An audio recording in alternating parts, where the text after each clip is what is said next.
برنا قف هدي أدون لغو ضافي لها هدي جير لهيد أحد إن حياة لغو باقي يلي لها النبي محمد بو أهان لها صلى الله عليه وسلم سيدا درتد با مالنتي أي دينتو كامل نقطي دعوذي إسلام كأي بوحسنتي رسولك صلى الله عليه وسلم وحال لغو أركي أمارات أما علامات الماميسة إنو أدونك وداعنايو waxaa lagu arkay calaamado tusinaysa inuu rasuulku dadka sagootinaya sallallahu alayhi wasallam ramadaanadii hore rasuulka sallallahu alayhi wasallam 10 maalmood buu i'tikaafi jiray ama ramadaankii sanadkii 10aad wuxuu rasuulku i'tikaafay ilaa 20 jeer sallallahu alayhi wasallam ama 20 maalmood xaj ayuu rasuulku xajiyay lagu magacaabo xajatul wadaa markaasuu yiri innii laa adri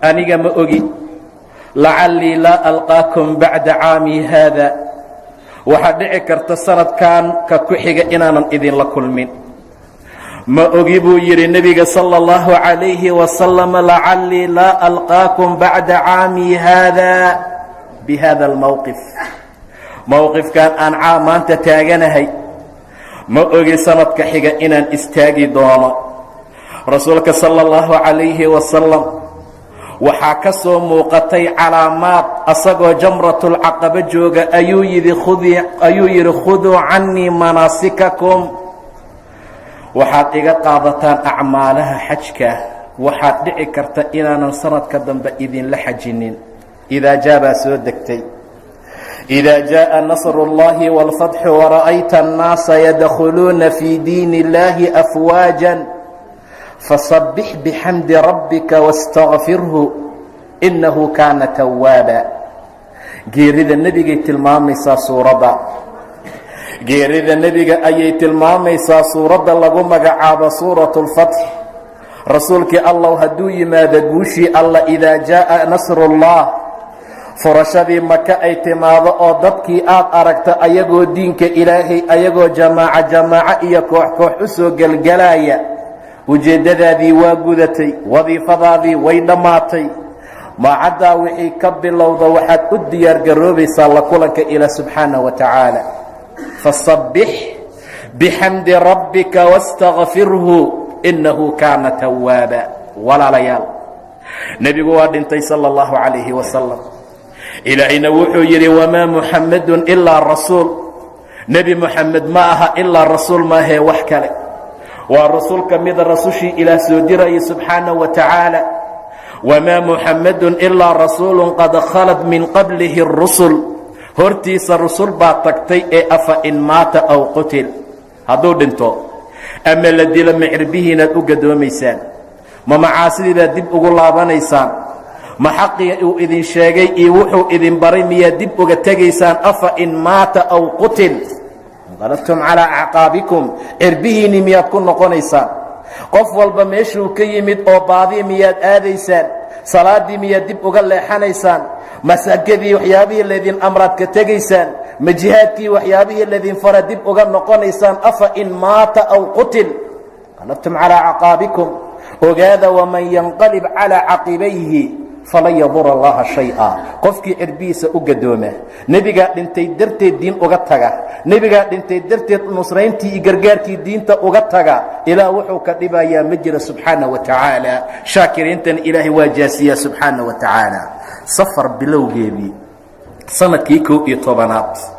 rasuulka sala allahu calayhi wasalam waxa uu aaday qubuurihii ama nimankii uxud meelihii ay ku duugnaayeen rasuulku waa u duceeyey sala allahu calayhi wasalam shuhadadii ku aasnayd uxud si fiican buu rasuulku ugu duceeyey sala allahu calayhi wasalam waxaad moodaa inuu wadacinayo uu sagootinayo waxa nool iyo waxa dhintay labadaba rasuulka sala allahu calayhi wasalam intaa ka bacdi mimbarka ayuu yimid mimbarkii ayuu ku fadhiistay wuxuu yidhi anigu waxaan idiin ahay ceelalyow farad waa idinka horeeyaa waxaan idiin ahay mid idinka horeeya ceelalyowga waxaa la yidhaahdaa marka xoolaha la rabo in darka la geeyo oo biyaha la soo siiyo qof baa laga diraa ama laba qofood say wax ugu sii diyaariyaan saasoo kalaan aniga idiin ahay buu yidhi rasuulka sala allahu calayhi wasalam, wa ana shahiidun calaykum, dushiinana markhaati baan ku ahay.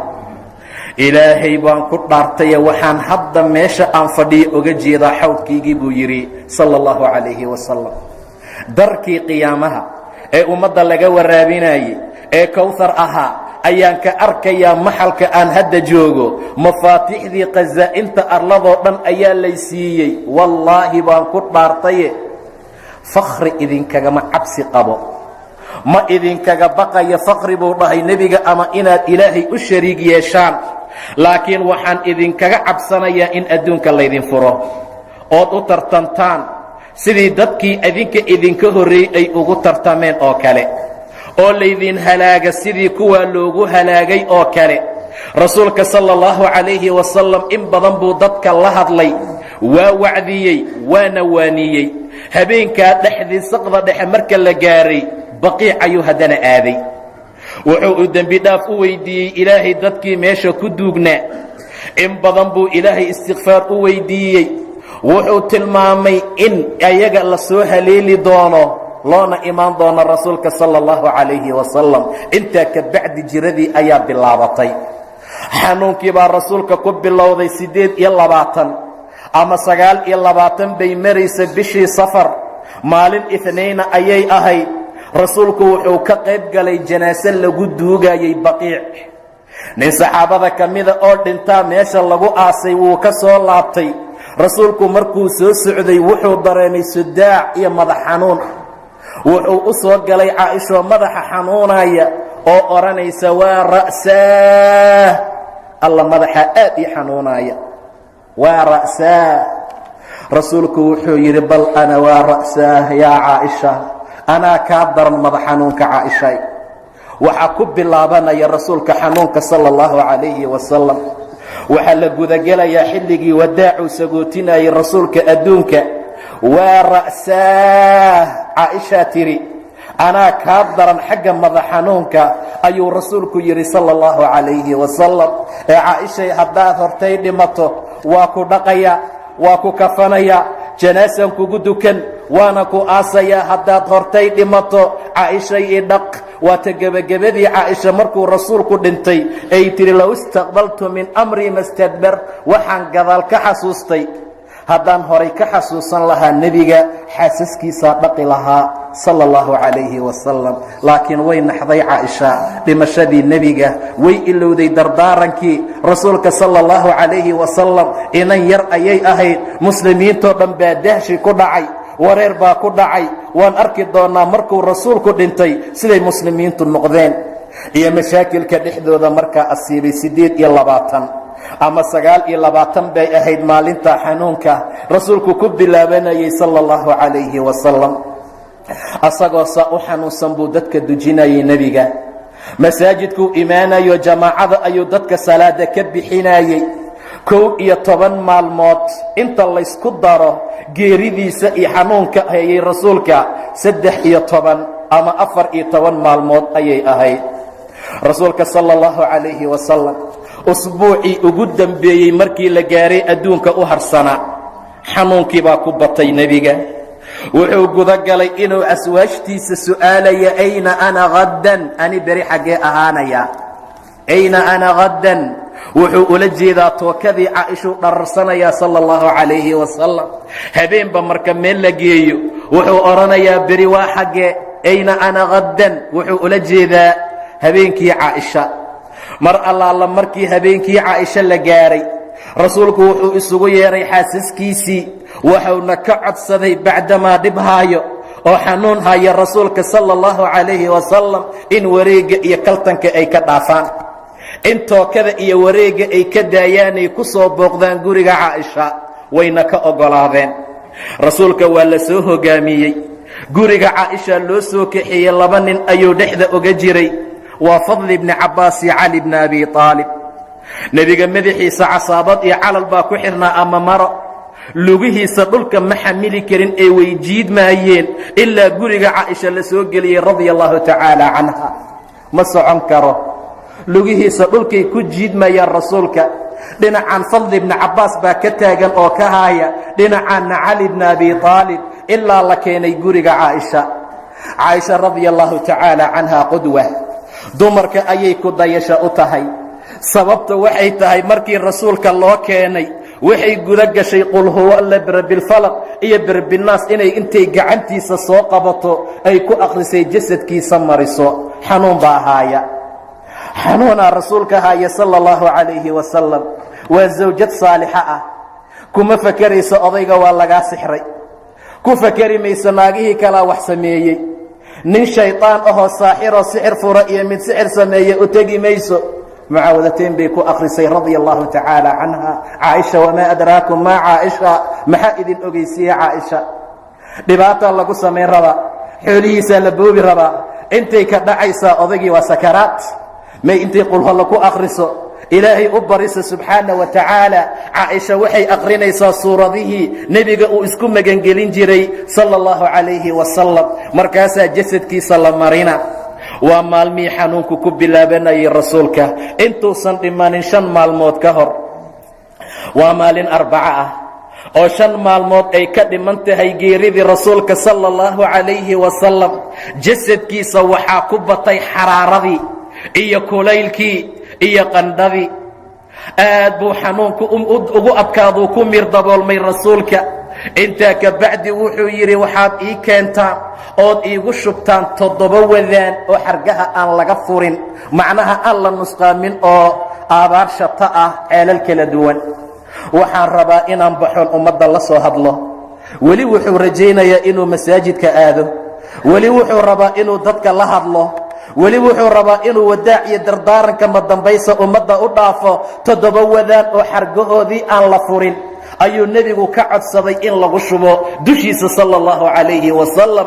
xaraaro badan baa haysa, qandho fara badan baa haysa rasuulka sala allahu calayhi wasalam. caaisha waxay tihi waa la keenay, waxaan u dhignay miqdab ama baaf ay leedahay xafsa, tii baa lagu fadhiisiiyey rasuulka, waxaana la gudagalay in lagu shubo 7 wadaan ee markaa rasuulku uu codsaday, ilaa markii dambe uu gacantiisa noo ishaaray, uu noo soo tilmaamay xasbukum xasbukum, bis iga dhahoo joojiya.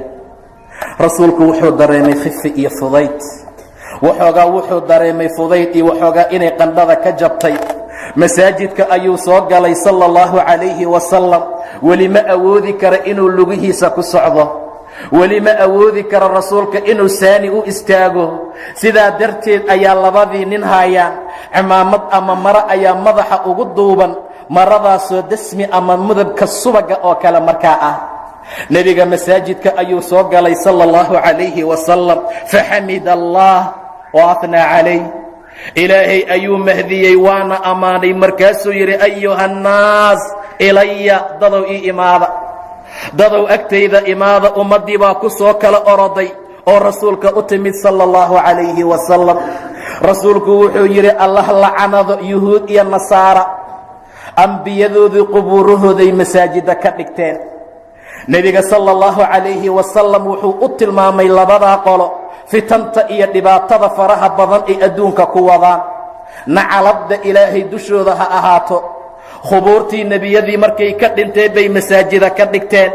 rasuulku aad buu uga digayaa, ilaa caaisha ay tiri walowlaa daalik, arrintaa haddaysan jirnayn la ubris, qabrigiisa bannaanka la dhigi lahaa sala allahu calayhi wasalam. laakiin waxaa laga cabsaday inay masaajida ka dhigtaan. rasuulka sala allahu calayhi wasalam naftiisii waa bandhigay maalinta qisaas in laga aarguto.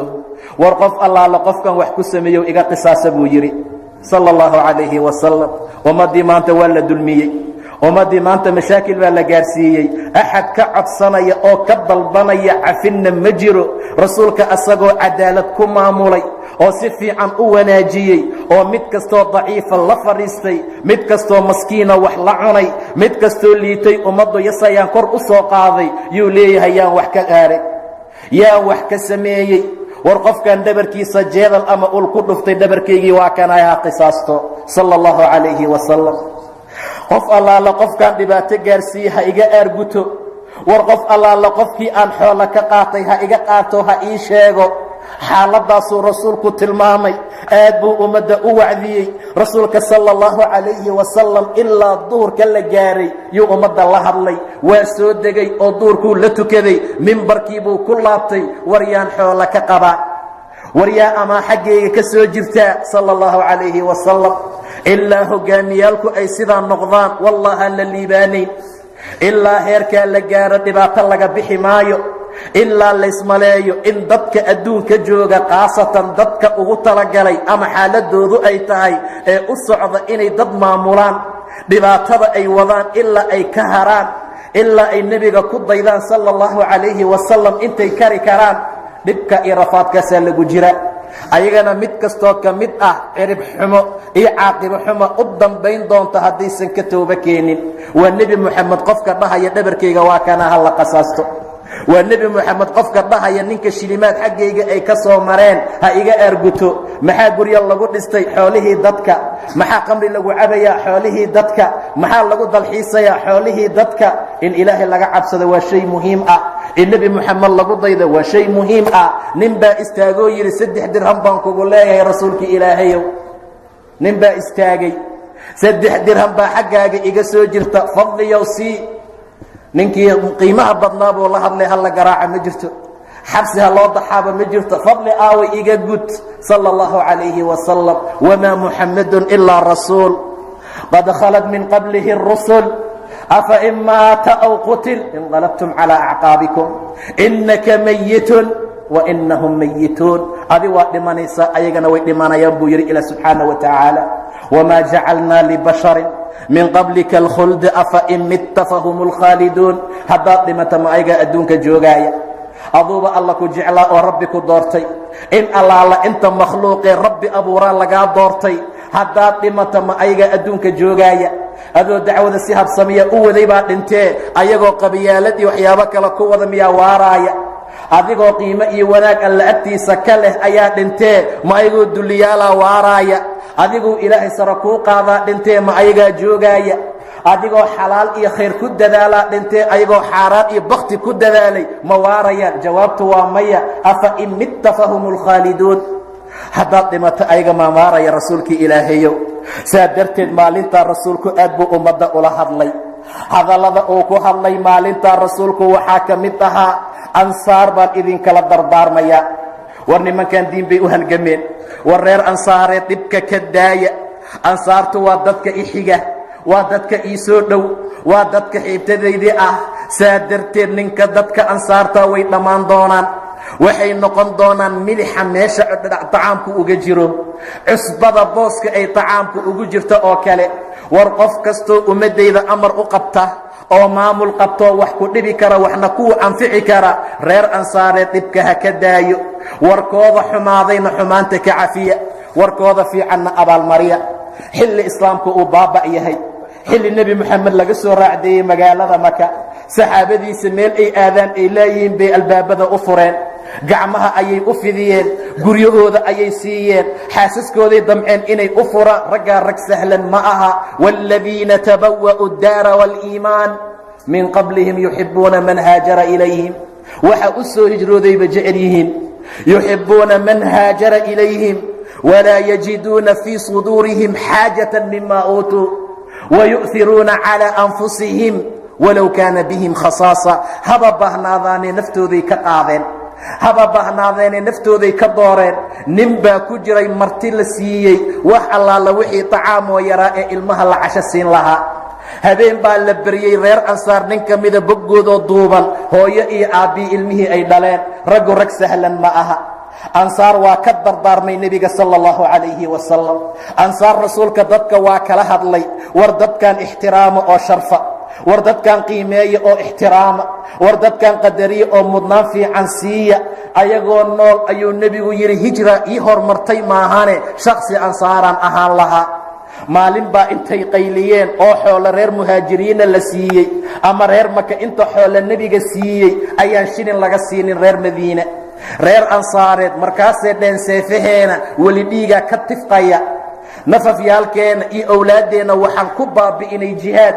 sidaa darteed baa maanta xoolo la siiyey dad daraad soo islaamay, nebigay gaartay sala allahu calayhi wasalam. xafiis buu isugu wacay uu yidhi kaalaya ka soo qaybgala, qof imaan karaa ma jira ilaa nin reer ansaara maahane. markay isugu yimideen buu nebi moxamed u yimid sala allahu calayhi wasalam. wuxuu yidhi is-eeg-eega ma idinku jiraa qof aan idinka ahayn? maya. war si fiican isku fiiriya buu yidhi, hal wiil baa nagu jiray dhaheen oo gabarteena ay dhashay. gabarteenaa dhashay oo nin muhaajir baa ka dhalay. ha iska fadhiyo, ibnu ukhti lqowm minhum ow min anfusihim, ayaguu ka mid yahay, iska jooga. saa darteed buu rasuulku sala allahu calayhi wasalam la hadlay. wuxuu yidhi maxaad iga sheeganaysaan? maxay xaaladiina tahay reer madiiney? waa isoo gaaray hadalkii xaggiina iga soo gaaray. waa maxay? war miyaadan raalli ku noqonayn oo miyaan idiin imaanin idinkoo baadi ah oo qabiil ku dagaalamaya? miyuusan ilaahay sababtayda idinku soo hanuunin subxaana wa tacaala? miyaan idin imaanin idinkoo faqiiro ah? miyuusan ilaahay sababtayda idinku taajirinin subxaana wa tacaala? idinkoo cadow ah oo gobolkiin gobolka kala cunaaya miyaan idiin imaanin oo ilaahay sababtayda islaax iyo wanaag ma ku helin miya? intaa markuu rasuulku dhaho waxay ohan jireen ilaah iyo rasuulkiisaa manni iyo galad leh. war hadla buu dhahay nebiga, war wax un iga sheegta. xataa idhaha adigoo qaxootioo lagu soo celiye baad noo timid, waan ku soo dhowaynay, xoolaheennii baan ku siinay. dhaha afkooda waa laga waayey hadal aan ahayn ilaah iyo rasuulkiisaa manni iyo galad leh. rasuulku wuxuu yidhi sala allahu calayhi wasalam, miyaadan raalli ku noqonaynin inay dadka geel iyo lo' qaataan, idinkana aad nebi moxamed qaadataan sala allahu calayhi wasalam? war inaad ani i qaadataan ood guryihiina ila tagtaan? dad aan geel iyo lo' dhimanaya siiyey, dad aan geel iyo lo' beri laga dhacayo siiyaad u qaylinaysaan. maxaa dhacay? raalli ku noqon maysaan inaad nebi moxamed qaadataan ood raxladiina la tagtaan? rasuulku wuxuu yidhi sala allahu calayhi wasalam, dadkoo dhan hadday meel mari lahaayeen iyo waddo, ansaarnay wadda mari lahayd, waddadii aad marteen baa mari lahaa buu yidhi sala allahu calayhi wasalam. war ansaar waa shicaarkayga, waa funaanadaha iyo dharka daakhiliga la dhahee intaan la labisanin la gashto ayaad ila mid tihiin. dadweynaha kale waa dihaar, waa marada bannaanka. rasuulku wuxuu yidhi sala allahu calayhi wasalam, asagoo aad u tilmaamaya haddii hijro ii hormari lahayn waxaan ahaan lahaa shaksi ansaari ah. saa darteed nimankaa buu nebigu ka dardaarmay sala allahu calayhi wasalam.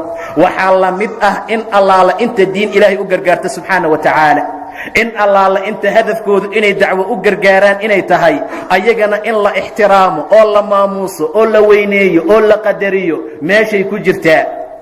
rasuulka maalintaa aad buu kala hadlay nimanka reer ansaara in la wanaajiyo. intaa ka bacdi rasuulku wuxuu yidhi addoommada ilaahay ka mid ah ayaa ilaahay khiyaar geliyey. mimbarkuu saaran yahay oo wuxuu la hadlayaa dadka.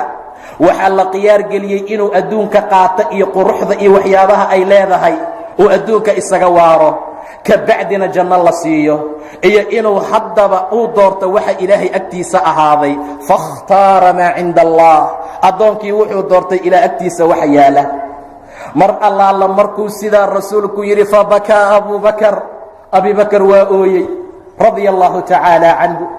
saxaabadii kale waxay yidhaahdeen odaygu muxuu la ooynayaa? haddii ilaahay addoon addoommadiisa ka mida uu khiyaar geliyey in waxa ilaahay agtiisa yaala uu doorto iyo inuu adduun doortuu doorto waxa ilaahay agtiisa yaala, ma wax laga ooyaa? abubakar wuxuu ahaa faqiih, abubakar wuxuu ahaa ninka noogu fahmad badan. abubakar wuxuu yidhi fadaynaaka biaabaa'ina wa ummahaatina, hooyooyinkeen iyo aabbayaalkeen baan kugu furanaynaa. waa gartay addoonka la khiyaar geliyey inuu nebi moxamed yahay. waa gartay rasuulku inuu bixi doono sala allahu calayhi wasalam, saaxiibkii inuu dhiman doono abubakar. maalintaa wixii ka bilowda waxyiga inuu go'i doono, barako iyo waxyaabo badan inay baabi'i doonto. abubakar maalintaa oohin cajiib badan buu ooyey. muxuu la ooynayaa odaygan bay dhaheen? way fahmi waayeen, laakiin abubakar faqiih buu ahaa. abubakar muxuu la ooyn waayey? rasuulka intaan mimbarka loo samayn qori baa jiri jiro khudbada ku aqrin jiray. geetimireed salkiisa ayuu ku istaagi jiray, kaasuu ku khudbayn jiray rasuulka sala allahu calayhi wasalam. markii mimbarka loo sameeyaa qorigii la qaadoo gadaal la dhigay. jimcihii dambuu nebigu yimid, markaasuu mimbarka ku istaagay. khudbada inuu aqriyuu bilaabay nebiga. masaajidka waxaa ka soo baxay oohin tartiib u socota, ilaa oohintii ay sii badataad u malaynaysa hal cishaar ah oo toban sidaa oohinteeda. aad baa lala yaabay. nebiga waa ka soo degay mimbarka sala allahu calayhi wasalam. qorigii ayuu u yimid, gacanta ayuu saaray. mar allaala marka gacanta uusaa u saaray sidii ilmo yar oo la aamusinayo, qorigii wuxuu gudagalay inuu oohinta googooynaayo, inuu iniin samaynayo, ilmo yaroo oohinta dhammaynayo, gebagabaynayo kale, ilaa uu sakatu xasilay. mimbarkuu ku soo laabtay sala allahu calayhi wasalam. wuxuu la ooyey ma taqaanin buu dhahay nebiga. qori waayo, waa geedjirideed, timirtaa laga soo gooyey, waa jamaadaad. waa ooyey, dikrigii uu maqli jiro la ooyuu dhahay rasuulka sala allahu calayh wasalam. maxaa noqonay? uma qasad quluubuhum, qalbigoodii baa qalalay. fahiya kalxijaara aw ashaddu qaswa, dhagax oo kaloo noqday buu dhahay ilaa subxaana wa tacaala. haddii nala wacdiyo, haddii qof nagu dhex dhinto, haddii diin ilaahay intaasoo dhan ma jirto. waxa oynaya waa qori walaalayaal, waxa oynaya waa geedjirid timireed, waxa oynaya waa jirid. waxa meesha yaala dikrigii uu maqli jiray iyo istaagii nebiguu ku istaagi jiray ayuu la ooyey. qoriyaa ooyey. abubakar muxuu la ooyn waayey? abubakar waa ninkuu ilaah yidhi id yaquulu lisaaxibihi laa taxzan. waa saaxiibkii buu ku yidhi ha murgoonin, ina allaha macanaa, ilaahayaa nala jira subxaana wa tacaala. saa darteed abubakar maalintaa fadaynaag, rasuulkii allow intaad naga dhiman lahayd hooyooyinkiinii aabbayaalkeen aan kugu furano. hooyaday ha dhimatee aabbay ha dhintee adinoo joog. cumar hooyadii aabbii ha dhintaane adinoo joog. cismaan hooyadii aabbiyaan kugu furanaynaa. fadaynaak, rasuulkii allow ha dhiman, rasuulkii allow noo joog, rasuulkii allow aan kugu furana aabbayaalkeen iyo hooyooyinkeena. laakiin rabbi baa xadmi ka dhigay, wamaa muxamadun ilaa rasuul qad khalad min qablihi اrusul afa in maata qutila انqalabtum calىa acqaabikum afain maata aw qutila انqalabtum calىa acqaabikum ومن ينقلب على عقبيه فلن يضر الله شيئا وسيجزي الله الشاكرين. saa darteed buu rabaa inuu hooyadii aabihii ku furto. wuxuu rabaa labadii dhashay inuu nebi moxamed ku furto salى الlahu عalayhi wasalam. النabiyu أwlىa bاlmuؤminiina min أnfusihim وأswaajuhu ummahaatuhum. nebiga nafafyaalkooda uga awliyeysan. naxrii duuna naxrik, dhuuntaydaa ka sokaysa ayay dhihi jireen saxaabada marka dagaalka lagu jiro. muxuu ula jeedaa? leebka iyo fallaarta dhuuntayda soo dhaafta ha kuu timaada yaa rasuul allah. anoo nool maba dhimanaysid rasuulkii ilaahayow. sidaa darteed naxrii duuna naxrig, waxaan kugu furanayaa dhuuntayda, waxaan kugu furanayaa naxrigayga. sidaa darteed baa saas loo difaaci jiray. rag jaa jiray looga cabsan jiray nebi moxamed sala allahu calayhi wasalam. markay gaaladu arkeen ducfigeena, tabardaradeena, waxay damceen daandaansi iyo maalinba maalinta ka dambaysa suubanaha wax allaala waxay doonaan inay ku sameeyaan. farshaxan gacmeed inay ku sawiraan sala allahu calayhi wasalam, inay dhibaato iyo mashaakil gaarsiiyaan, kartoon inay ka dhigaan rasuulkeenna sala allahu calayhi wasalam. waa wax ummadda maanta joogta laga arkay. waxaa adduunka ka tegey naxrii duuna naxrig dadkii dhahayay. waxaa adduunka ka tegey fadaynaaka biaabaa'ina wa ummahaatina dadkii lahaa. waxaa soo haray ummad rasuul iyo wax la dhaho iyo xaaladoodaba aan kala ogayn. waxaa soo haray ummad daddooda iyo adduunkooda keliya ah. nebiga sala allahu calayhi wasalam war allaala markuu ilaahayna amraayo wuxuuna amray inaan dhibka ka dayno, inaan difaacno, inaan wax kastoo wanaaga u samayno. ilaa tansuruuhu faqad nasarahu allah. haddaadan u gargaarin ilaahay baa u gargaaraya subxaanaه wa tacaala. لا تنصروه فقد نصره الله إذ أخرجه الذين كفروا ثاني اثنين إذ هما في الغار إذ يقول لصاحبه لا تحزن إن الله معنا. هداد أقرقاري ويسان، هداد استاقي ويسان، هداد أقومي ويسان، هدي سيدي رقام أوكل آب نقوم ويسان. إلهي بوليه سبحانه وتعالى وابا أقرقاري إذ أخرجه الذين كفروا ثاني اثنين إذ هما في الغار إذ يقول لصاحبه لا تحزن. abubakar markuu godka ku jiray nebiga uu la jiro sala allahu calayhi wasalam, abubakar waa cabsanayaa. naftiisa uma cabsanayo nebiga ama dhib la gaarsiiyaa buu leeyahay. yaa rasuula allah low axaduhum طa'a ra'sah, mid hadduu madaxa saas u ruxruxo waana arkayaa. yaa rasuula allah uskut ya abaabakar inayn allahu haaliثuhumaa. labaa nahay ilaahay saddex ku ah subxaanahu wa tacaala. labaa nahay ha cabsanin. maa danuka yaa abaabakar biinayn allahu haaliثuhumaa. maxaad u malaynaysaa laba ilaahay saddexeeye subxaana wa tacaala. yaa rasuul allah mayna arkaan, yaa rasuulallah xadkood hadduu hoos firiyo waana arkaya yaa rasuulallah gadaal bay soo socdaan yaa rasuulallah way nagu soo dhow yihiin godka asagaa ku hormaray inta nebi moxamed bahal qaniini lahaa aniga ha i qaniina macnaheeda inta nebi moxamed dhib gaari lahaa ani ha i gaaro nebi moxamed intuu saa noqon lahaa aniga dhibka ha i gaaro way dhacday hal god ayuu waayey wuxuu ku daboolo ilaa lugtiisa uu saaray nebi moxamed uu ku jiifo dhabtiisa waa la qaniinay abubakar radia allahu canhu kaaga sii daran ma xarakaynaayo wuxuu diidayaa hadduu isdhaqaajiyo xanuunka sunta bahalka inuu nebi moxamed booduu naxo intaasuu diidayaa radia allahu tacaala canhu intaasuu diidaya maxaa meesha lagu haayaa waxaan sheeganayna maxay tahay walaalayaal sidaa darteed baa nebi moxamed mar allaala markii uu dhabtiisa ku jiiftay abubakar la qaniinay ilinta ka timid ama dhididka ka soo daataa nebiga ku dhacay maalak yaa abaabakar maxaa ku dhacay waa lay qaniinay yaa rasuula allah xaaladdu saasay markaa ahaan jirtay abubakar radia allahu tacaala canhu saxaabada dhammaantood habkay u qadariyeen ay u qiimeeyeen hab sidii loogu talagalay buu ahaa laakiin walaalayaal kaalinteennii baa la joogaa diintiisa iyo sunnadiisa ku dhaqmaana laka la'yahay keliya maanta wuxuu samayn jira suu u tukan jira un u tukada intaa keliya haddaan hagaajinna waxbay noqon lahayd saan doonaan u tukanayaa haddaad salaada i baray miya haddaad waxaa ii samaynaysaa miya jaxdi dood dhibaato fara badan walaalayaal saa darteed rasuulku xanuun baa haaya sala allahu calayhi wasalam 4 maalmood ka hor geeridiisa waa maalin khamiisa wafaadkiisa 4 maalmood ka hor rasuulka xanuunkaa ku sii darnaaday sala allahu calayhi wasalam xanuunku markuu ku batay ayuu yidhi halumo ii keena warqad aan idin qore warqad baan idin qorayaa aadan dhumaynin warqaddaa gadaasheeda nebiga xanuunku bacdamuu ku daran yahay ragga meesha fadhiya cumar ibn alkhadaab baa ka mid ahaa oo yidhi war rasuulka xanuunkaa ka tan badane ka daaya warqad ha u keenine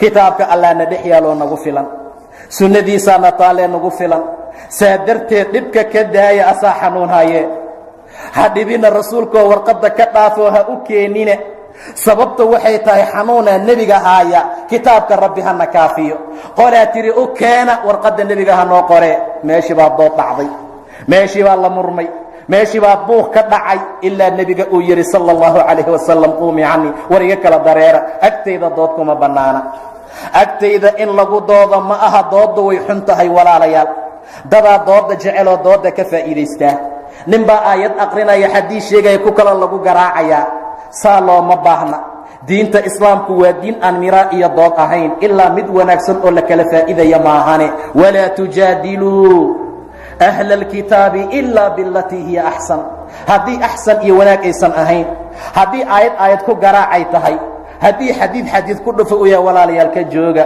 wiilashii asxaabulkahf mar allaala markii godku ay galeen meeqay ku jireen walabithuu fii kahfihim 300 siniin wasdaaduu 309 sanay godka hurdaayeen buu yidhi ilaah uma bacanaahum liyatasaa'aluu baynahum ilaahay baa soo bixisay isku weydiiyaan qaala qaa'ilun minhum kam labithtum mid baa yidhi mar meeqaan meesha ku jirnay qaaluu labithnaa yowman waa 309 sano walaalayaal maalin buu ka hadlayaa kaasaaba ugu roon kii kalea yidhi aw bacda yowm maalin qaarkeed baaba ku jirnayba maalin qaarkeed baan ku jirnay dood bay noqotay ma ujeedaa murun baa bilowday maxaa faa'iidoo muran laga helaa war haddii dood ay arrintu noqotay muran noqotay naga daaye wax dan noogu jirana geliya waa inaan sidaa noqonaa haddii dood ay nagu bilaabato wax kaloo na anfacaya aan galno wax kaloo ilaahay agtiisaan khayr kaga gaarayna ama dan adduun noo ah oo nafci leh aan samayno labithnaa yowman aw bacda yowm qaaluu rabbukum aclamu bima labithtum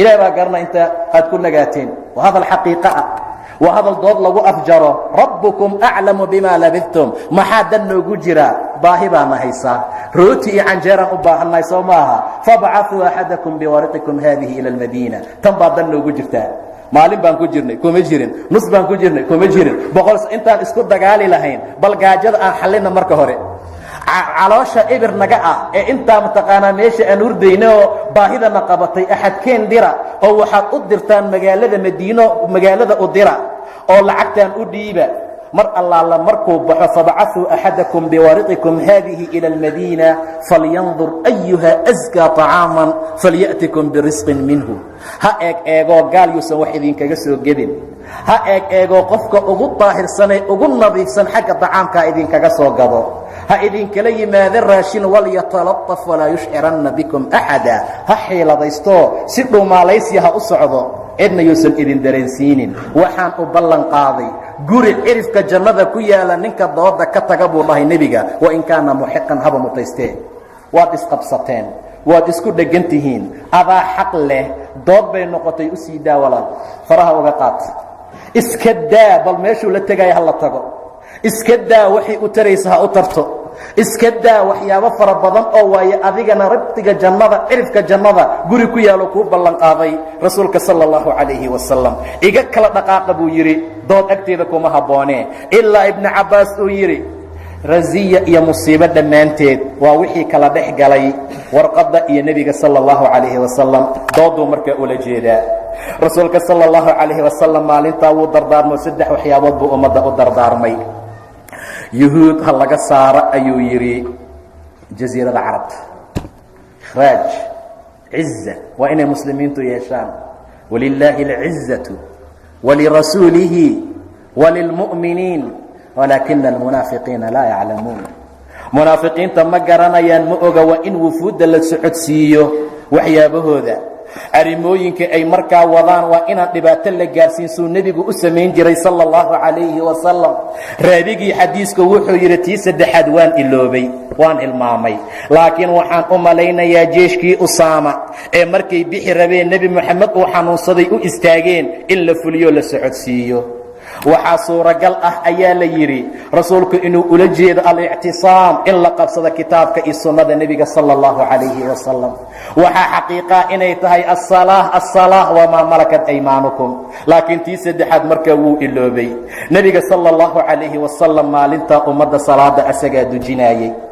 maalintaa geeridiisa ay nebiga 4 maalmood ka dhiman tahay ee khamiisaad, wuxuu ummadda dujiyey salaadii maqribka ah, wuxuu ku aqriyey wاlmursalaati curfaa falcaasifaati casfaa.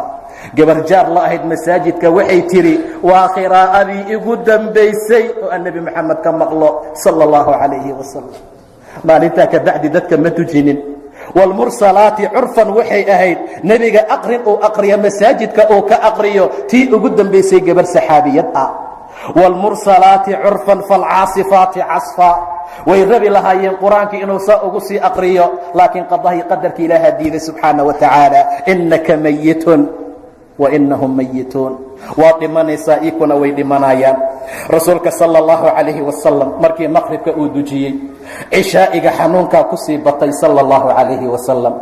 waxaa ku sii batay maradka iyo faqalka iyo culayska, heer uu kari waayey inuu masaajidka soo aado sala allahu calayhi wasalam. saxaabadu way sugayaan, laakiin masaajidkaa lagu sugayaa rasuulka.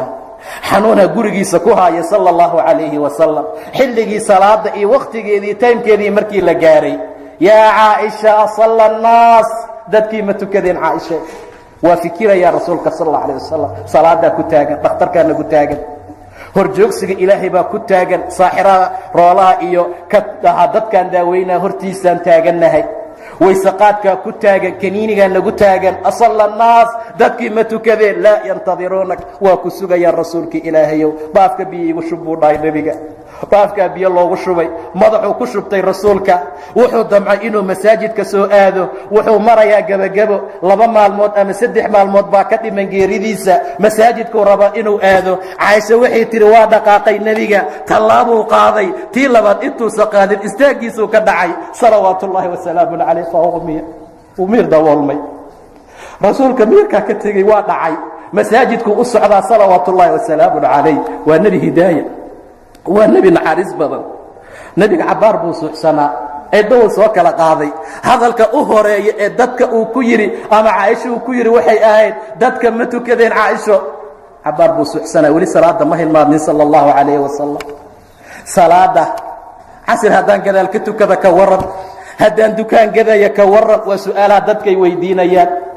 ka warna haddaan shaqadeyda ku jiro laba salaad isku jamciyo waa miday weydiinayaan. Istaagu ka dhaca sallallahu alayhi wasallam, istaagiisii sarajoogiisuu ka dhacaya. Markuu soo kaco wuxuu leeyahay dadkii salaada ma tukadeen, laa yantadiruunak hum yantadiruunak, adaa lagu sugaa rasuulka ilaahayow. Isii biyuhu kuwaysa qaadana waa dhaqaaqaya, tallaabuu qaadaa ta kala makari kara inuu kor u qaado waa dhacaa sallallahu alayhi wasallam. xaafiduu cala asalawaati wasalaati alwusطaa waquumuu lilaahi qaanitiin. ilaa salaada heerkaas aan ka gaarnay inuusan ilaahay noo naxariisanayn, ilaa salaada sidaa habkaa aan u isticmaalnay aan ka bedelno oo dadkaas ay u isticmaaleen, nebigaas uu isticmaalay loo isticmaalo. salaadeena xanaajirta iyo karbaha ma dhaafayso. salaadeena tii ilaahay rafacaya mee waa tii laisku soo celin lahaa. salaada habkaana loogu talagalay. weligaa intaad xanuunsatay mahallay weyse qaada ma tiri? waa maya. laakiin waa tiri dhiig ha layga soo qaado. weligaa intaad xanuunsatay ma dhahday qiblada ha lay qaabilo aan tukadee? waa maya. laakiin waa tiri nin buka boqola u talisay ma loo tegey? faajiradii gabadhii kutubka fiirinaysay xaafid hebel deganayd.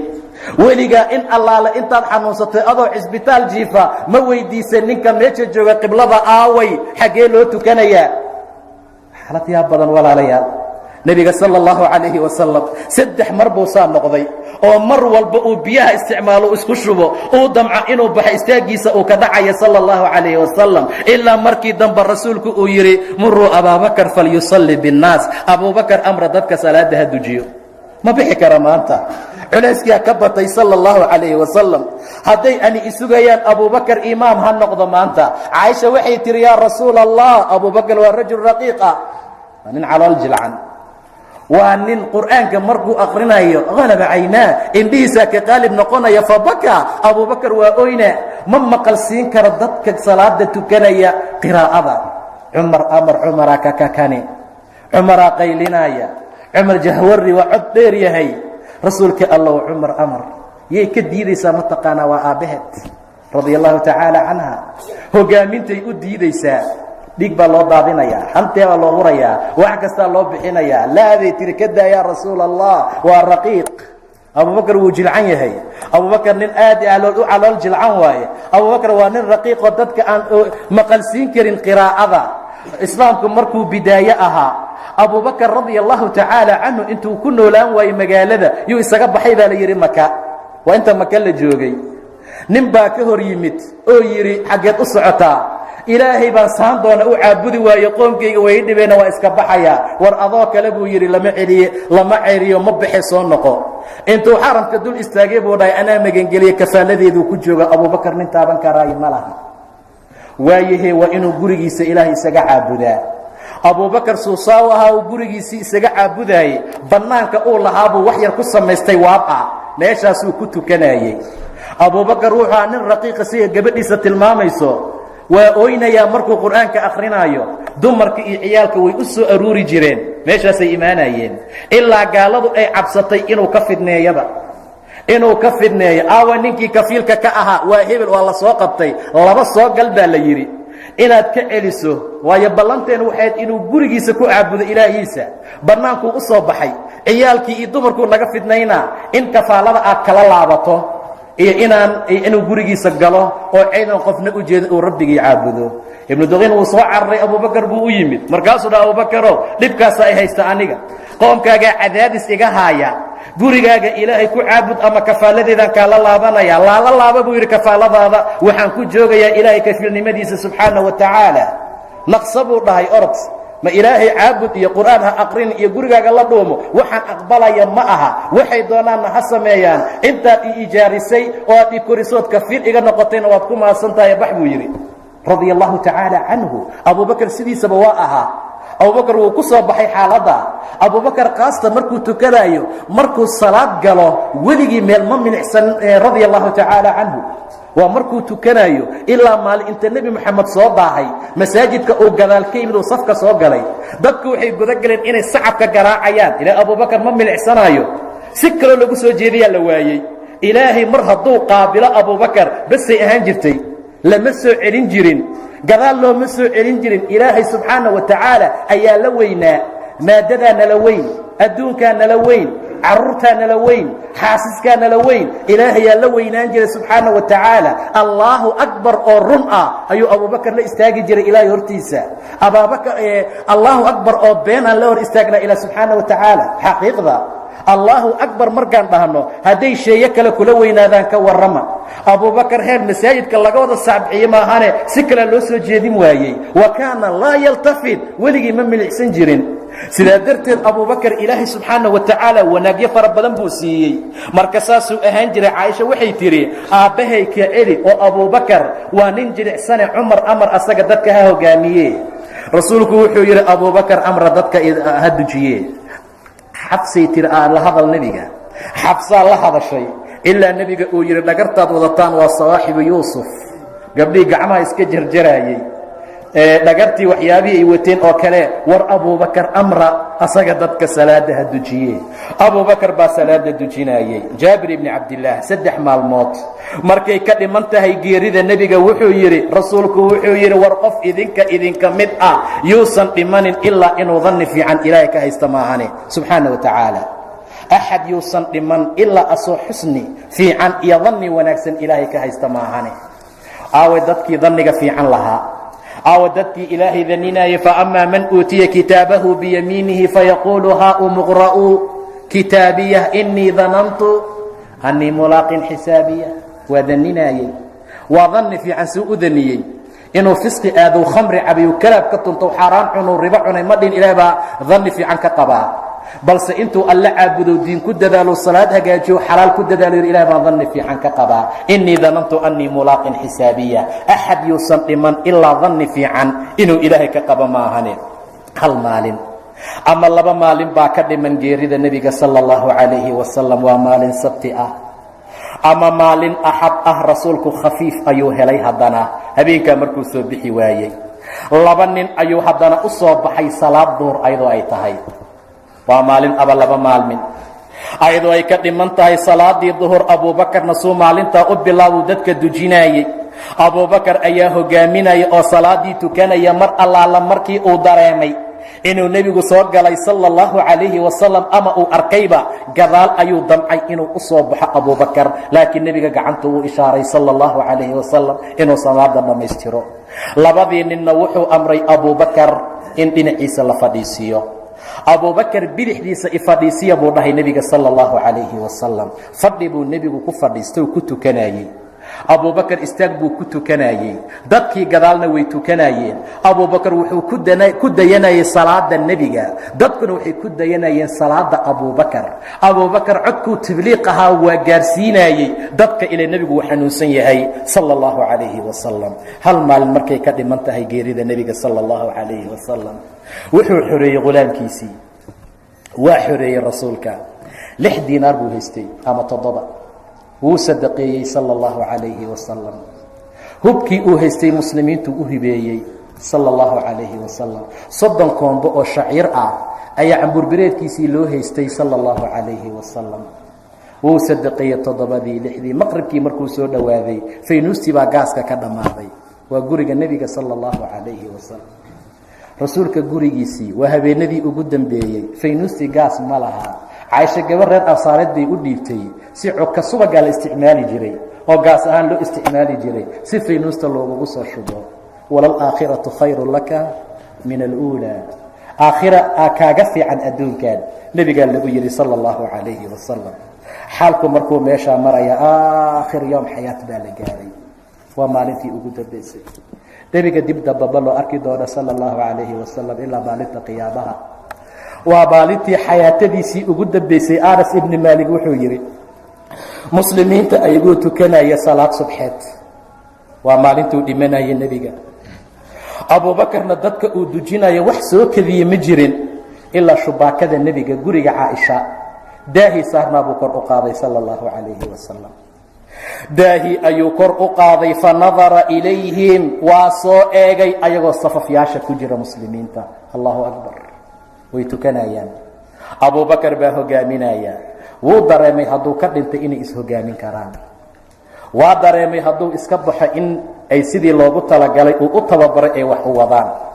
laakiin mar allaala markii ay arkeen, rasuulku markuu arkay, tabasam wadaxik, wuu qoslay wuuna dhoola cadeeyey nebiga intaasuu xanuunsan yahay intaasoo xanuunka uu haayo haddana wejigiisii waa bidhaamayaa sala allahu calayhi wasalam cibaaduu ku dadaalay diin buu ku dadaalay rabbi subxaana wa tacaala amarkiisa fulinteeda xanuun yar markuuna qabto waa aragna saa noqonayna walaalayaal sida la noqonayo ila marka caafimaadka la qabaa la tuntay kalaab baa la aaday khamri baa la cabay gabdhaa lala ciyaaro jees lala ciyaaray jasad noocaasa see ilahay u xafidaa subxaana wa tacaala jasad noocaasa see ilaahay dhibaatay waxyaaba uga badbaadina markaasaa xanuun yar markuuna qabto anagoo dhan waxaa noqonaya tagayur doorsoon nebiga wejigiisa waxaad u malaysaa bay dheheen saxaabada maalintaa qidca dahab ah gobol dahab ah masxafka warqadiisoo kale suu u bidhaamayo u iftiimayo sala allahu calayhi wasalam suu u iftiimaayo suu u bidhaamaayo suu u dhalaalaayo gabdhihii saxaabada gobolka mid ah ayaa waxay gaareen boqol sano hal iligna kama dhicin baa la yidhi markii la weydiiyey bay dheheen markaan caafimaadka qabnaan cibaadada ku dadaalnay oo xoogga lahayn markaan daciifna alla nagu dadaalay subxaana wa tacaala xuduudda allaan ilaalinay markaasuu allana ilaaliyey subxaana wa tacaala waxyaaba noocaas oo kale ilka qaad lagu cunayaala maanta weligeed aan qulwalle iyo faataxa lagu akrinin sigaar iyo khamri iyo qaad iyo beensheegid iyo qabiilkaasaan iyo qabiil hebel boqol aan kadibna sida loo dhahay baaba'een ayagoo dhan ilaah laga cabsado subxaana wa tacaala khayrka iyo wanaaggana waxaa lagu gaaraa waa ilaahay diintiisa mar allaala markuu rasuulku saa usoo fiiriyey wuu qoslay abubakar dib buu u soo dhaxay laakiin si uu safka u soo gaaro wuxuu u malaynaya inuu nebigu soo baxayo sala allahu calayhi wasalam inuu salaada soo aadayo ayuu u malaynaya laakiin nebiga gacantuu u ishaaray salaada dhammaystir aad bay u jeclaayeen inuu usoo baxo aaday u rabeen nebi moxamed inuu u yimaado aad iyo aad ayay u rabeen laakiin nebigu wuxuu dhahay dhammaystir oo salaada sideeda markaa u sii wad wuxuu sii daayey rasuulka satrigii iyo asturkii iyo qolqolkii uu kor markaa u haayey maalintaa wixii ka dambaysay salaad kaleba kuma soo gaarin sala allahu calayhi wasalam salaadaa subxeed ka bacdi salaad kaleba ma soo gaarin nebiga salaad kaleba maba la gaarinba waxay ahayd aakhir iyo gebagebo iyo wakhtigiisii salaad kale markaa lama gaarin mar allaala markay duxadii soo kor noqotay mar allaala markii wakhtigii barqada la gaaray faadimuu u yeeray rasuulka sala allahu calayhi wasalam dhegtuu wax ugu sheegay fabakat waa oysay dhegta kaloo haddana wax ugu sheegay fadaxikat way qosashay caaishaa ti rasuulku muxuu kuu sheegay way diiday inay sheegto laakiin dib dambey ka sheegto waxay ti rasuulku wuxuu yidhi markii koowaad xanuunka haaya inuu ku bixi doono uusan noolaanayn rasuulka sal alla alayh wasalam intaa ka bacdi waan ooyey bay tiri markii labaadna wuxuu yidhi ehelkayga qofka ugu horeey ee iga daba imaan doona waa adiga fadaxikat la kulanka ilahay bay jeceshahay subxaana wa tacaala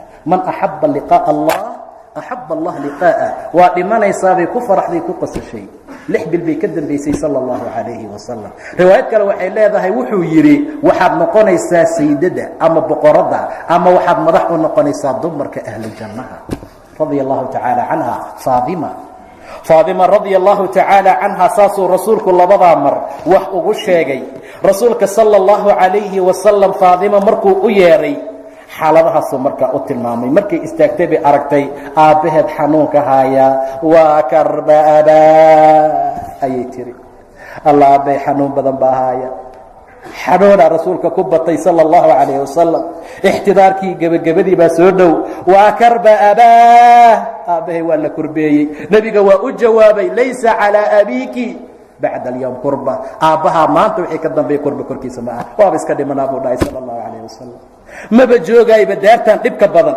oo naxdinta badan oo walbahaarka badan oo cayda badan oo dulmiga badan oo xaaraanta badan waaba iska dhimanaa laysa calaa abiiki aabbaha dushiisa kurba ma aha bacda alyowm maanta wixii ka dambeeya haddaa dhinta maxaa kurboodaaba faadima way qaylinaysaa faadima xanuunka aabbaheed haaya ayaa xanuunjiyey aabbahay waa la kurbeeyey intaa wixii ka dambeeyey rasuulka sala allahu calayhi wasalam wuxuu ahaabaa la yidhi intaa wixii ka dambaysay rasuulka sala allahu calayhi wasalam xanuunkana uu ku sii siyaadaya xasan iyo xuseen buu u wacay waa labadii cinigu awoowaha u ahaa faqabalahumaa uu dhudhunkaday nebiga ila waa wadaacina waa sagootina way jeclaayeen markuu saa u sujuuday dhabarka ka soo kori jireen rasuulka sala allahu calayhi wasalam mar allaala markuu guriga yimaaday ku soo kala carari jireen maanta wixii ka dambeeyay arki maayaan awoogooda maanta wixii ka dambeey wuu ka tegaa rasuulka sala allahu calayhi wasalam xasan iyo xuseen ayuu u wacay faqabalahumaa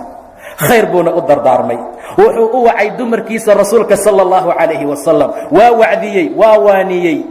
intaa wixii ka dambeeyey xanuunka waa ku sii ziyaaday, waa ku sii kordhayay. nebiga caaisha ayuu ku yidhi, caaishay, alamkan iyo xanuunkan aan dareemaayo waa xanuunkii suntii Khaybar gabadhii yahuudiyadda ahayd ay nebiga ugu dartay hilibkuu cuni lahaa sala allahu calayhi wasalam. yahuud lacanahu allah. nebi maxamed bay naga sixreen sala allahu calayhi wasalam.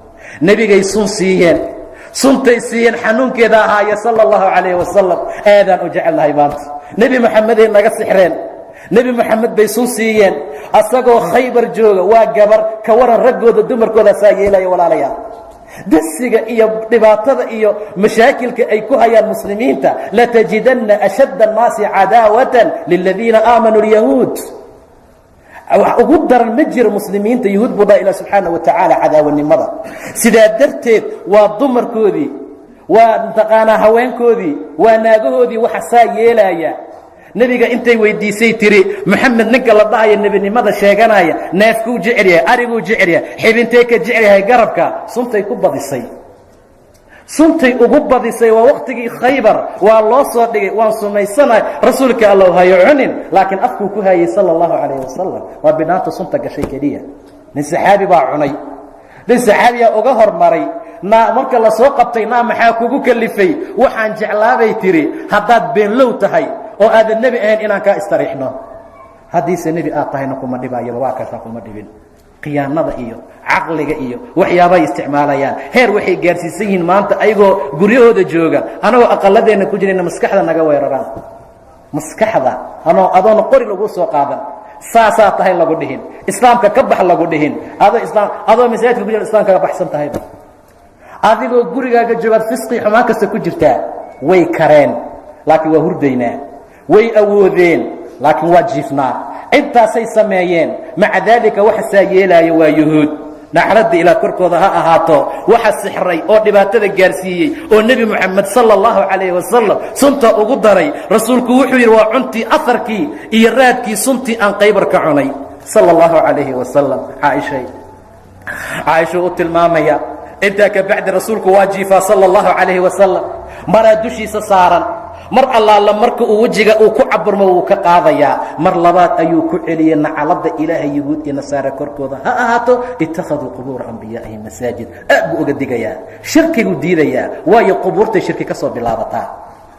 sideedaba dadkan ashrakada iyo waxyaabaha la caabudayo, wadi, suwaac, yaquud, yacuuq, maxay ahaayeen? rijaal saalixiin ah, owliyaal ah. qubuuro unbaa dhibaatadaa keentay. aad buu markaa rasuulka uga digayaa sala allahu calayhi wasalam. maalintaa rasuulku wuxuu yidhi, laba diinood yaysan baaqi ku noqonin jasiiradda carabta, yaysan dhicin ee islaamka iyo diinka aad ha loogu hogaamiyo. markii ugu dambaysay ixtidaarkii baa la gaaray. waa gebagebo, waa dhimashadii. ixtidaarkii baa markaa bilowday. caaisha way soo qabatay, nebiga halkaasay ku seexisay radia allaahu tacaala canha. rasuulka xanuuna ahaaya. rasuulka sala allahu calayhi wasalam caaisha dhabteeda ama xabadkeeduu ku jiifa. cabdiraxmaan ibni cawfaa u soo galay, ileen waa la soo buuqbuuqanayey. cabdiraxmaan ibni abibakar sigaar ma watee, caday buu wataa radia allahu tacaala canh. mijinjaada ma watee, caday buu wataa. cadayga waa wuxuu ilaahay jecel yahay subxaanaه wa tacaala. siwaak afkuu tahiraa, ilaahayna waa raali geliyaa ayuu yihi nebiga sala allahu calayhi wasalam. wuu soo booqanayaa. dadkana soo booqda wayna sii dhibaan. dadka xanuunka nagu sii booqda cudur bay noo sii keenaan. dadka xanuunka nagu soo booqda mashaakil kaley noo sii wadaan. sigaar baa la cabaya, waa lagu soo booqanaya. tubaakaa la cunaya, waa lagu soo booqanaya. waxaa ka daran macaasidii xumaantii xanta agtaada lagu sheegaayo. saa darteed cabdiraxmaan ibni abibakar waa caaisha walaalkeed, caday buu wataa bay tiri radbi ah oo qoyan. rasuulka indhuhuu ku taagay sala allahu calayhi wasalam. dabeecaddiisaan aqiinay bay tiri, waa caday jeclaa nebiga. markaasaan idhi aakhuduhu laka, ma kaaga soo qaada yaa rasuul allah? qaala nacam. ha waa dhihi waa, laakiin madaxoosaa yidhi nebiga. ixtidaaruu ku jiraa, sakaraaduu ku jiraa, waa dhimanooyaa sala allahu calayhi wasalam. ha waa dhihi waaye nebiga. fa ashaara bira'sii ay nacam. waa uga soo qaaday, waa jebiyey, waa calaliyey, waa siiye bay tiri. wallaahi weligiisuu markaa u rumaystay nebiga ooma rumaysan sal alla alayh wasalam. mastaag ma cadayanin. cadayse ka fiican badan maantaasuu cadayday nebiga sal alla alayh wasalam. si fiican buu u cadayday. cadaya afkiisa ugu dambeeya sala allahu calayh wasalam. jaab baa noogu dambaysa maa walaalayaal, xam baa noogu dambaysa, xaaraan la cunaa noogu dambaysa, qabiil la caayaa noogu dambaysa, cadi baa ugu dambeeya nebiga afkiisa salawaatu ullaahi wasalaamu calayh. saasaan uga soo qaaday bay tihi caaisha, waan u calaliyey, waan u qiibiyey, gacantaan markaa ka saaray. ragwa koombo biyo ku jira agtiisa taalla, nebiga gacantuu geliyey, xanuunkaa xoog u haaya, wejiguu mariyey sala allahu calayhi wasalam, asoo oraadiisu ay tahay laa ilaaha ila allah, laa ilaaha ila allah, ina lilmowti sakaraat. gacantuu geliyey mar labaad nebiga sala allahu calayhi wasalam, waa ka soo bixiyey, wejigiisu mariyey, laa ilaaha ila allah, laa ilaaha ila allah, ina lilmowti sakaraat, salawaat ullaahi wasalaamu calayh. allahuma acinnii calaa sakaraati اlmowt wagamaraati اlmowt, allahuma acinnii calaa sakaraati اlmowt, ilaahu sakaraadka geerida iiga kaalmeey, ilaahu ii maciin, ilaahayow ii gargaar, kullu nafsin daa'iqaة اlmowt wainamaa tuwafawna ujuurakum ywma اlqiyaama faman zuxzixa can الnaar waudkhila اljannata faqad faaz wama alxayaaةu اdunya ilaa mataacu اlguruur, wama alxayaaةu اdunya ilaa mataacu اlguruur. waxa nebi moxamed ka keenay laa ilaaha ila اllah, ina lilmowti lasakaraat. waxna sugaaya waay walaalayaal, waxna sugaaya waay walaalayaal. ama diin ilaahay aan ku camal falno, ama islaamka aan hogaamino, ama islaamka aan difaacno, ama aan noqono ummad khayr badan, ama macaasidii adduunkaana laga kari la'yahay. xaaladaa labada marba saasay gebagabadu noqonaysaa. koomba biyo ku jirtuu gacanta rasuulka gelinayey sala allahu calayhi wasalam. wamaa cadaa ma gudbin rasuulka inuu cadagii faaruqay ilaa fartiisuu kor u qaaday sala allahu calayhi wasalam. fartiisa ayuu kor u taagay rasuulka sala allahu calayhi wasalam. indhihiisaa saqafka aaday, waa gebagabo. bushimooyinkiisaa dhaqdhaqaaqaayey, wuu hadlayaa, wuxuu damacsan yahay inuu hadlo. caaisho way maqli weysee, dhegtaan u dhoweeyey bay tidhi, waxaan maqlay asagoo odhanaya allaahumma kfir lii waarxamnii waalxiqnii biاrafiiqi اlأclىa. ilaahu ii naxariiso, ilaahayow ii dembi dhaaf, rafiiqa sarana igeey, maca الnabiyiina والصidiiqiina والshuhadaa والصaalixiina waxasana ulaa'ika rafiiqa. waan gartay bay tihi inuusanna dooranin, waan gartay bay tihi nebiga in la khiyaar gelinooyo oo la dhahayo ma ku kaxaynaa mase waad joogaysaa, rasuulka allow haye ma baxaysaa, aakhire maad aadaysaa mase intaad joogaysaa, bal irafiiqi اlأclىa, iga wada meesha rafiiqa sare igeeya. idan laa yakhtaarunaa, nebigana ma dooranin bay tihi caaisha radia allahu canha. muxuu ka doortaa? ilaahay agtiisa waxa yaallaa u khayr badan subxaana wa tacaala. markaa markay arrintu maraysa nebiga uu yidhi allaahuma kfir lii waarxamnii waalxiqnii biاrafiiqi اlأclىa, wamaalat yadahu, gacantiisii kor jirtay way soo iilatay. rasuulku wuxuu la kulmay ilaahay iyo baari'iisii, waxaa ka baxday nafsadii rasuulka, walaxiqa biاrafiiqi اlأclىa. inaa lilaahi wainaa ilayhi raajicuun, inaa lilah wainaa ilayhi raajicuun. qofkaysa musiibo ku dhicin adduunka oo weligii dhib aan la gaarsiin, musiibo geerida nebigaa kaaga filan sala allahu calayhi wasalam. nebiga geeridiisaa markaa ku filan. waxay ahayd barqan maalin isniin ah, 12-kii bishii rabiicu lawal, 11-kii hijriyada sanadka marka la fiiriyo. waa sidaa waalidkee markaa la leeyahay. imisuu jiray 63 sano salawaat ullaahi wasalaamu calayh. 63 sano ayuu rasuulku ku dhintay. intaa wixii ka dambeeyey islaamku ee muslimiintii dahshi baa ku dhacay. nebi ku dhex dhintay maysan arki jirin. see loo aasaa, see loo dhaqaa. cumar waaba hadli waaye, ninkii xooga badnaa, shayطaanka jidkoo mara jid kala mari jiray, lugihiisa dhulkayba ku dhaceenba radia allahu tacaala canhu. seefuu soo qaatay, wallahi qofkii dhaa nebi maxamed baa dhintay, qoortanka goynaa buu dhahay. caryaa dhigi kar nebi maxamed baa dhintay, wallahu usan naga dhimanin, waa baxay, waana noo soo noqon doonaa, mana dhimanayo ilaa munaafiqiinta lugaa iyo qoora uu ka googooyo. wayna dhibeen, muslimiinta dhexdooda dhibeene, ilaa uu baabi'iyo. wuu baxay sida nebi muuse uu baxay oo kale, waana noo soo noqon doonaa. abubakar baa yimid markaasaa la dhahay fadhiiso cumar waa diiday abubakar nebiga labadiisa indhood inta u dhaxaysuu ka dhunkaday udug badnaa buu yidhi xayan wa maytan maxaa ka caraf badan rasuulka sala allahu calayhi wasalam ilaahay geeridii uu kugu talagalay wuu ku dhadhansiiyey laba geerina ma dhadhaminaysid wuu soo baxay abubakar wamaa muxammadun ilaa rasuul qad qalad min qablihi الrusul afa in maata wqutila انqalabtum calى acqaabikum waman yanqalib calى caqibayhi falan yadur allaha shay-an buu u akhriyey ummaddii way fahmeen cumarna waa laga kala yaacay rasuulka salى اllahu calayhi wasalam haasitaankiisii iyo jihaaskiisii iyo wakhtigaa nagu dhammaaday laakiin ilaa xaqa waxaan ka baryayaa inuu xaqanana waafajiyo musiibada dhibaatada badan ee nagu dhacday ee ah geerida nebiga sala allahu calayh wasalam inuu ajir naga siiyo mar labaad iyo mar saddexaad iyo ka badan baan dhahaynaa inna lilah wa inna ilayhi raajicuuna sala allahu calayhi wasalam waxaan ka baryaynaa ilaahay wejigiisa shariifka ah kuwa la kulma maalinta qiyaama inuu ilaahay naga dhigo